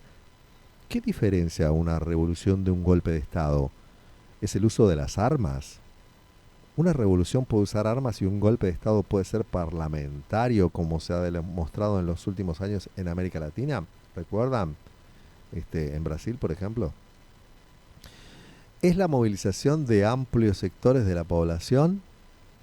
Una revolución puede ser encarada por una pequeña porción de habitantes, como sucedió en mayo de 1810, y un golpe de Estado puede tener grandes contingentes de ciudadanos en las calles, como sucedió en 1930, incluso en 1955. Hay varios elementos que pueden compartir una revolución y un golpe de Estado, pero hay una clara diferencia entre ambos. Una viene a cambiar profundamente las estructuras políticas y socioeconómicas de una comunidad y el otro viene a restituir por la fuerza un orden de privilegio perdido. Está claro que sería una y la otra, ¿no? Como dos caras de una misma moneda, tanto una revolución como un golpe de Estado nunca son solo una fecha. Siempre significan un proceso, una película entera más que un mero fotograma. Y una cara suele dar lugar a la otra, porque detrás de todo orden restituido hay una revolución fallida y detrás de toda rebeldía siempre hay una opresión originaria. La campaña iniciada por el unitario, y que quede claro esto, porque por eso la historia siempre está presente, por el unitario Juan Lavalle en diciembre de 1828 tenía como fin restituir un orden perdido. El centralismo, obviamente.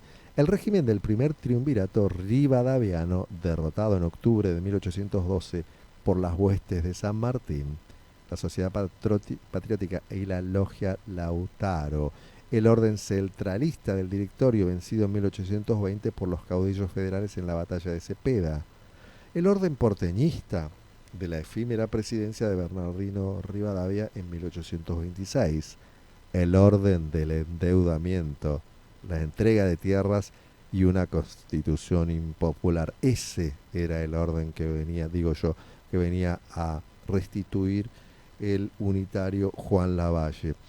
Detrás de ese golpe, del golpe de Lavalle, ronda el fantasma de la revolución inconclusa, aquella gesta iniciada en mayo de 1810 que llevó a sus ideas al litoral y resistió en Alto Perú con Manuel Belgrano a la cabeza. Esa revolución que cruzó los Andes en una de las gestas militares más colosales de la historia universal, a cargo de San Martín y de los gauchos y de los indios y de los negros, hay que decirlo. Esa revolución que era un detalle más de un proceso continental, un detalle más de un proceso continental. Se sabe que en todo el continente había revueltas independentistas, ¿no? Más arriba con Sucre y Bolívar, por ejemplo, y aquí con Belgrano, con San Martín especialmente. Esa revolución llevada adelante por enormes masas, como decía antes, de negros, indios y gauchos, luego arrojados a los márgenes de la historia, como corresponde, ¿no? Hicieron el trabajo sucio y fueron no solo olvidados, sino que segregados, junto a mujeres, militares y comandantas. Esa revolución que no fundó gobierno, que no escribió constitución, que se volvió rápidamente dependiente de las potencias extranjeras. La revolución inconclusa, la de 1810. Vamos a presentar primero los personajes, dice la nota. Manuel Críspulo Bernabé Dorrego nació en Buenos Aires el 11 de junio de 1787, hijo de un comerciante portugués. Tuvo un lugar central en el ejército del norte comandado por Belgrano, con una participación destacada en la batalla de Tucumán en 1812. Férreo opositor del centralismo del Directorio, partió al exilio de Estados Unidos, donde se empapó de las ideas federales y republicanas. Muchas veces se habla de Manuel Dorrego, de su fusilamiento, se conoce esa etapa histórica a cargo de Juan Lavalle, pero no se entiende cuáles eran las diferencias y quién era Manuel Dorrego realmente.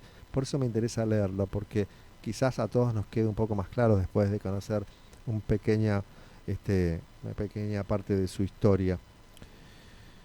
Luego de la disolución del directorio en 1820 se opuso al gobierno de Buenos Aires encabezado por el unitario Martín Rodríguez. Todos nombres célebres, ¿vieron? Pero cuánta historia hay detrás y cuántas cosas terribles también detrás de buena parte de esos nombres célebres. Dorrego se va a transformar en un ferviente militante del federalismo en Buenos Aires. Yo quiero decirles que si fuese, hubiese nacido en esa época, hubiese sido federalista sin dudas. Por eso soy peronista hoy. Cercano a los sectores populares, va a impulsar sin éxito el sufragio universal durante el Congreso Constituyente de 1824. O sea, los visionarios, ¿no? Los diferentes. Los que querían restaurar un orden perdido o que creían perdido a rajatabla y a sangre y fuego como Lavalle, y un federalista que quería, entre otras cosas, impulsar el sufragio universal. Bueno, esos son los necesarios, ¿no? ¿Es posible esto en un país republicano? Se preguntaban. Sí, ¿es posible que los asalariados sean buenos para lo que es penoso, para hacer el trabajo sucio y odioso en la sociedad, pero que no puedan tomar parte en las elecciones? Claro, que pudiesen votar, los que trabajaban, los que hacían el trabajo sucio, que pudiesen votar también, porque el voto era calificado, como muchos que escucho todavía a día de hoy, que hablan del voto calificado, muchos que están cerca incluso en mi entorno. Bueno, hay que decirlo. Por algo ganó Milei, ¿no? Bien. Yo no entiendo cómo pueda tener parte en la sociedad, ni cómo pueda considerarse miembro de ella, a un hombre que ni en la organización del gobierno, ni en las leyes tiene una intervención. Claro, son parte de la sociedad, trabajan, consumen, son parte de un engranaje comandado por fuerzas económicas, pero a la hora de formar gobierno y cosas así, no tienen ningún tipo de participación. Claro, es el mundo ideal de la ultraderecha. Es lo que quiere reimponer Milei cuando dice que debemos volver a la Argentina del 1900. La del fraude patriótico, la del voto calificado. Obvio, nada es casual, y por eso es importante conocer esta historia, porque fíjense que son pero tan retrógrados los representantes de nuestro gobierno actual, que si lees lo que pensaban en 1828 estos unitarios, son iguales. Es lo mismo. La restitución, vienen a restituir el viejo orden que ellos creen que nunca debió caerse, que nunca debió olvidarse y que nunca debió pasarse por alto. Ese orden es que viene a restituir la ultraderecha, que serían los famosos unitarios, que además en esa época tenían vía libre para, dadas las condiciones, ¿no?, de una naciente Argentina, también fusilaban y cometían genocidios. Bueno, ¿no? Genocidios como los de los pueblos originarios, digo, porque quizás la gente no sepa de qué hablo. Bueno, todo tiene una razón de ser, y yo trato de hablar con propiedad. Ay, bueno. Dorrego lanzó el periódico El Tribuno con la colaboración de Manuel Moreno. Bien, ya sabemos, el jacobino Manuel Moreno, ¿no? Hombre de armas tomar también. Habló de la existencia de logia oligarquías y denunció los opacos lazos entre funcionarios argentinos y empresas de capital británico. Claro, porque el imperio de ese momento era el imperio británico, ¿no? Y estaban acá los lamebotas de turno, encantados con hacer, tener lazos, lo que después fueron las relaciones carnales, ¿no?, de Menem, porque, ¿vieron? No cambian. La historia se repite como farsa, pero siempre es la misma al final. Y estos capitales británicos eran centralmente entidades financieras. Ya hablamos de la Baring Brothers y el primer préstamo de Rivadavia, ¿no? Juan Galo de la Valle es el segundo personaje que está involucrado en esta historia, que nace en Buenos Aires el 17 de octubre de 1797 y, como corresponde, es hijo de un destacado linaje de nobles, comerciantes y funcionarios coloniales. Era así. Todo lo calificado era lo correcto, era lo bueno y era lo que había que proteger y conservar y continuar en la estirpe familiar. Lavalle fue un destacado militar en el regimiento de granaderos a caballo y luego del ejército de los Andes, O sea, como soldado le tocara estar en gestas importantes, pero después como funcionario mostró de qué estaba hecho. Con pasado de torero, miren ustedes, regresó a Buenos Aires luego de participar en las acciones militares en Perú. Amigo de Rivadavia, por eso, todo tiene que ver con todo, amigo de Rivadavia, y admirador del centralismo, obviamente por eso era unitario, como forma de gobierno. Lavalle fue puesto al mando de una expedición hacia el sur de la provincia de Buenos Aires. Y miren esta coincidencia y pensemos al respecto. Su compañera de ruta fue ni más ni menos que Juan Manuel de Rosas, que se encontraba acompañando al ingeniero Felipe Cenillosa en su trabajo de agrimensura. Vuelto de la expedición y con Rivadavia en la presidencia, es enviado a la guerra del Brasil librada en el actual territorio uruguayo. Siempre lo mismo. Ahora los hechos. Caído el gobierno central de Rivadavia en 1827, Dorrego es electo gobernador de Buenos Aires y responsable de las relaciones exteriores del resto de las provincias. Su primera decisión es suspender el pago del empréstito contraído con la financiera británica Baring Brothers por considerarla ilegítima. Lo que se debió hacer acá con la deuda externa, que fue auditarla y, llegado el caso, declararla, ¿cómo se dice?, ilegítima, que ya lo hacía Dorrego. ¿Vieron por qué lo fusilaron? ¿Vieron por qué muchos de los peronistas podrían haber sido fusilados si no hubiesen corrido tiempos más modernos donde la información era más inmediata? Porque en las épocas en que la información se manejaba en las altas esferas y el común de la sociedad no tenía ni idea de lo que pasaba, se fusilaba de manera sumaria, cosa que pasó con Dorrego también. ¿Qué ganas les darían de volver a esas épocas a estos libertinos de hoy? Estas iniciativas, porque también fija una política de precios máximos para cuidar el consumo popular, miren qué adelantado, y sanea las cuentas públicas de Buenos Aires. Y digo, estas iniciativas le dan a Dorrego un gran apoyo popular, pero le generan la enemistad de los sectores comerciantes y de la embajada británica. Sí, y ahí volvemos al tiempo, a la verdad. El fusilamiento de Dorrego, voy a ir cerrando porque nos vamos a quedar sin tiempo, ya no hay tiempo. Fue una ruptura con las reglas de juego establecidas incluso en aquellos turbulentos tiempos, y con esto voy a cerrar porque creo que esta es una buena conclusión. Tal es así que sus verdugos recurrieron a la simulación de juicios, quiero que quede claro, en el último programa del año, y papeleos administrativos, fundando un trágico antecedente en el accionar de los bandos vencedores.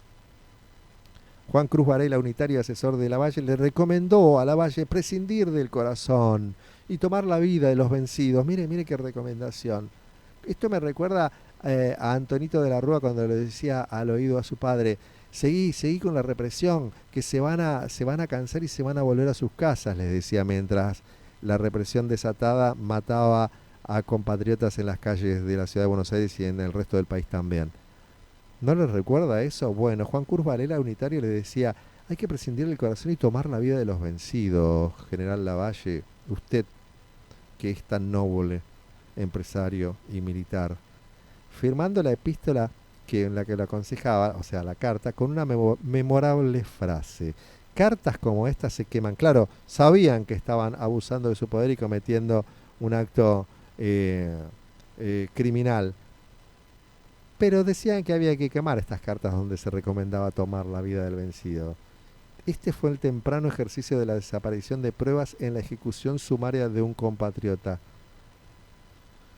Salvador María del Carril, quiero que quede nombre claro, jurista y uno de los que había empujado a Lavalle al crimen, sabiendo que el gobernador había sido ejecutado sin ninguna forma de juicio, le escribía unos días después: es conveniente, recoja usted un acta del consejo verbal que debe haber precedido a la fusilación. No lo habían hecho, pero decían que había que tenerla lista para la historia. Un instrumento de esta clase, decía Salvador María del Carril, y me pongo serio porque era un jurista, de esta clase, redactado con destreza, será un documento histórico muy importante, le decía, que lo firmen todos los jefes y que aparezca usted confirmándolo, y si es necesario mentir a la posteridad, se miente y se engaña a los vivos y a los muertos, carajo. Y viva la libertad, carajo, le faltaba decir nada más, ¿no? Este jurista no solo era una familia de familia noble, sino que además era jurista, o sea, tenía todo lo necesario para dictar cátedra sobre cómo debía ser el poder y ejercido el poder, y se lo recomendó. De modo que Lavalle, que no era ningún santo, va y lo fusila con todos sus amigos de su lado. Y les comento ya, el gobierno interino de Lavalle fue una brutal revancha. Para dar legitimidad a su gobierno se arman rápidamente unas elecciones engañosas donde solo pueden votar aquellos que usen sombrero de copa, galera y o demuestren tener propiedades. Lavalle gobierna con mano dura, fusila a los leales a Dorrego, saquea propiedades de opositores y distribuye las arcas públicas entre socios cercanos. Y acá vemos a los diferentes en la historia. Propone Lavalle, que no era ningún bobo por lo visto, a San Martín para la gobernación. pero San Martín rechaza desembarcar en Buenos Aires, condena a la dictadura de Lavalle, su antiguo subordinado, y responde, palabras de San Martín: los autores del movimiento del 1 de diciembre son Rivadavia y sus satélites, y a usted le consta los inmensos males que estos hombres han hecho al país y al resto de América con su conducta infernal.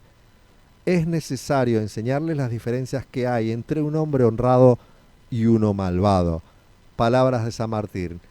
Creo que queda claro más o menos lo que fue y lo que inició, digamos, la cruenta dictadura de Lavalle en la Argentina con el fusilamiento sumario de Manuel Dorrego.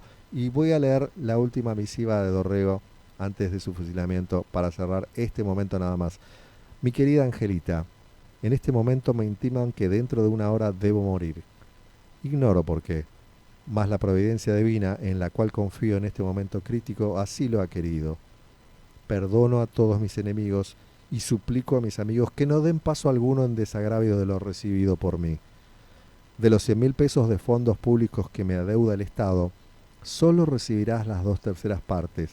El resto lo dejarás al Estado. Mi vida.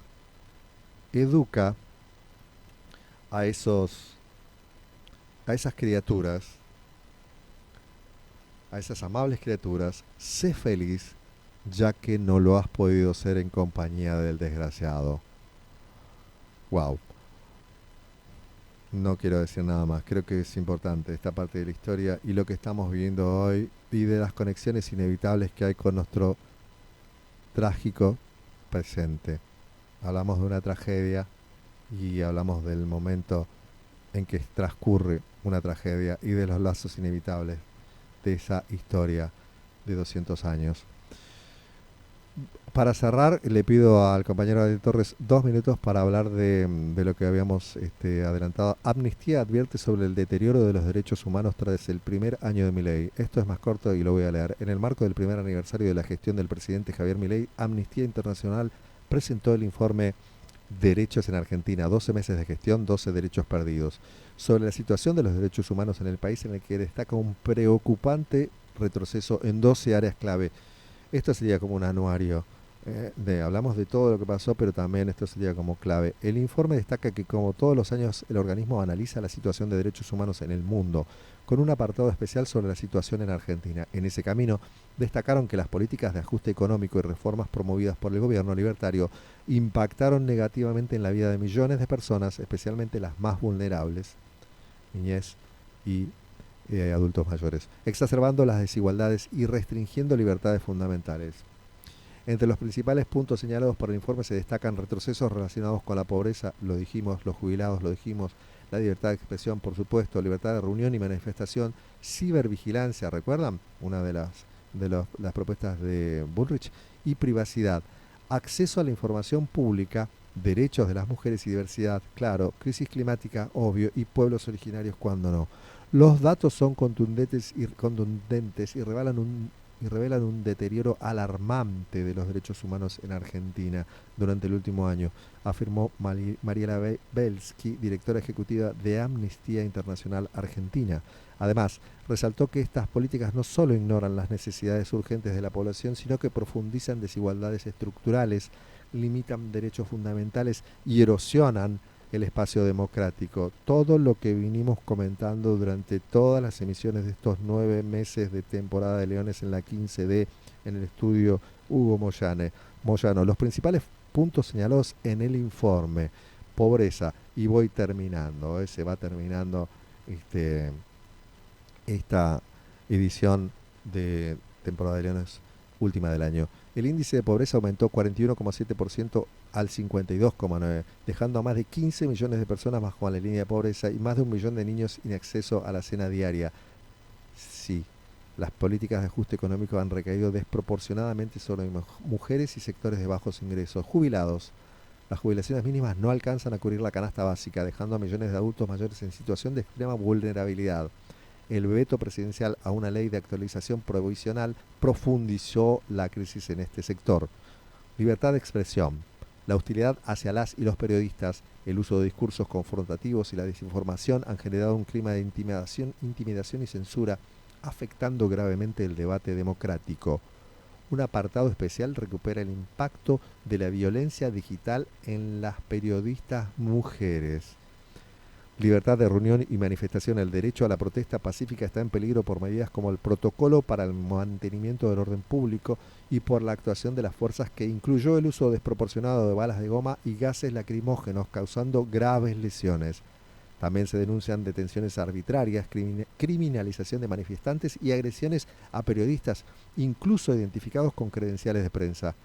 Cibervigilancia y privacidad. La creación de la unidad de inteligencia artificial aplicada a la seguridad plantea riesgos de vigilancia masiva y perfilamiento discriminatorio. Estas prácticas afectan derechos fundamentales como la privacidad, la igualdad, la libertad de expresión, condicionando el debate público y generando discriminación.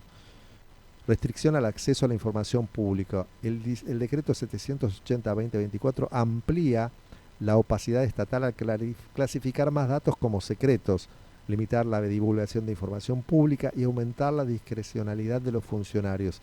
Esta medida vulnera la transparencia, afecta derechos fundamentales y dificulta la rendición de cuentas. Todo lo que venimos hablando más sintético, pero claramente detallado y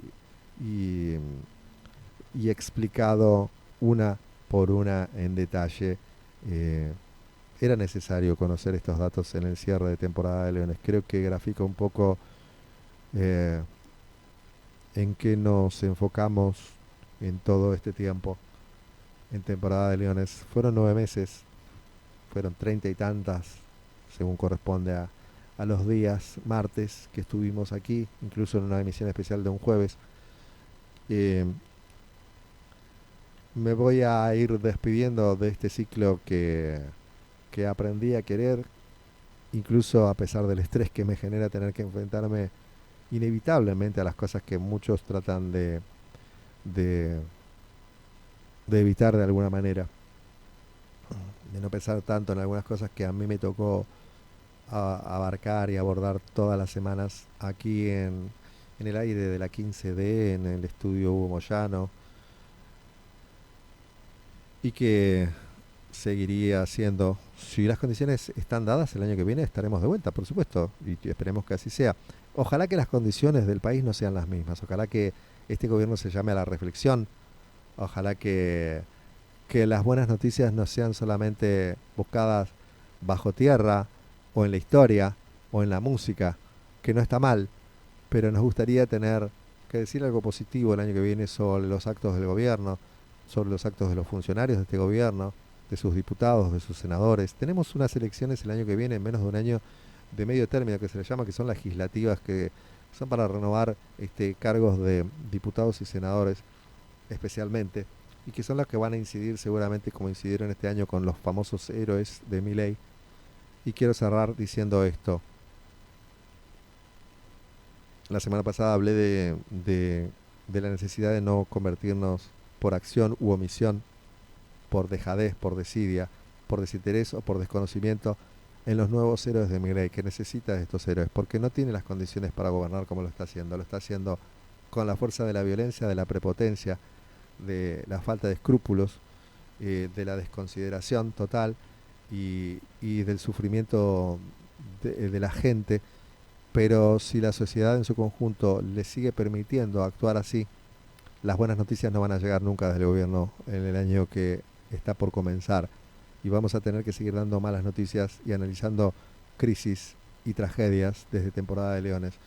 No nos convirtamos, como les decía en la emisión anterior, por dejadez o por desidia, acción u omisión o por lo que sea, en los nuevos héroes de Milei. Defendamos a la Argentina, defendamos la democracia, estemos al lado de los que sufren, porque los que sufren cada vez somos más y cada vez somos el conjunto de la sociedad, y cuánto más tardaremos en abrir los ojos como sociedad para protegernos mutuamente como corresponde a una sociedad civilizada. Cuando el gobierno no muestra signos de civilización, sino de barbarie, debe ser la sociedad la que le ponga un coto con las herramientas constitucionales con las que cuenta como ciudadanía, nunca con el ejercicio de la fuerza, que es lo que se está mostrando desde el gobierno mismo y que está generando este clima de violencia con el que comenzamos hablando hoy. Hoy aquí en Temporada de Leones y en el estudio, especialmente fuera del aire, y que motivó la extensa editorial del día de hoy, 17 de diciembre de 2024. Que no nos encuentre el 2025 desunidos y siendo, sin quererlo incluso, los nuevos héroes de Javier Milei. Saludo a la comisión directiva que nos permitió estar acá durante todo el año. Hace más de un año que iniciamos este recorrido, cuando teníamos la esperanza de que Sergio Massa fuera el presidente de la Argentina, situación que al no verse reflejada en la realidad nos trajo estas penurias que estamos comentando siempre y que sufrimos siempre aquí en la Argentina, porque aquí no hay privilegiados ya. Somos todos parte de la casta que dijeron venir a combatir. Sí, somos la casta que combaten. Y por eso tenemos que en el 2025 encontrarnos unidos de verdad, en las calles, seguramente, y defendiéndonos mutuamente, porque este gobierno no vino a defendernos. Creo que Temporada de Leones ha dado cuenta de ese accionar en contra de la gente y de la sociedad en su conjunto suficientemente durante estos 9 meses de emisiones.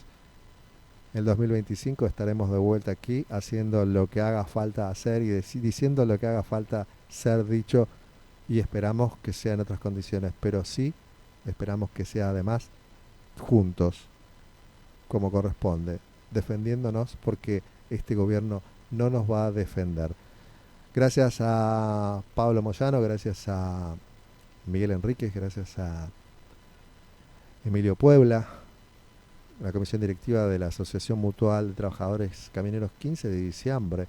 Esta gran emisora 15D con estos estudios espectaculares que ustedes pueden ver por cámara, que no son solamente los que se ven en cámara, sino que son mucho más, que son ya casi mi casa, o diría, son mi casa, y que es la casa de todos los trabajadores y trabajadoras. Nos encontrará el año que viene nuevamente en estos micrófonos, y esperamos que en mejores condiciones. Les deseamos felices fiestas a todos. Feliz Navidad, feliz Año Nuevo, feliz comienzo de año, feliz fin de año. Que estén todo lo bien que puedan estar, que este mal paso que dimos como sociedad sea el camino de aprendizaje hacia una mejor sociedad, superadora en 2025 de lo que pudimos ser hasta aquí. Este es el deseo para este año que está por comenzar, y para el año que termina, lo mejor también. Hasta la próxima emisión de Temporada de Leones. Saludos a todos mis compañeros y compañeras del gran gremio y la gran familia camionera. Saludos a Daniel Torres, compañero necesario y justo de todas estas emisiones. Hasta el próximo capítulo de Temporada de Leones. Feliz año para todos. Chau.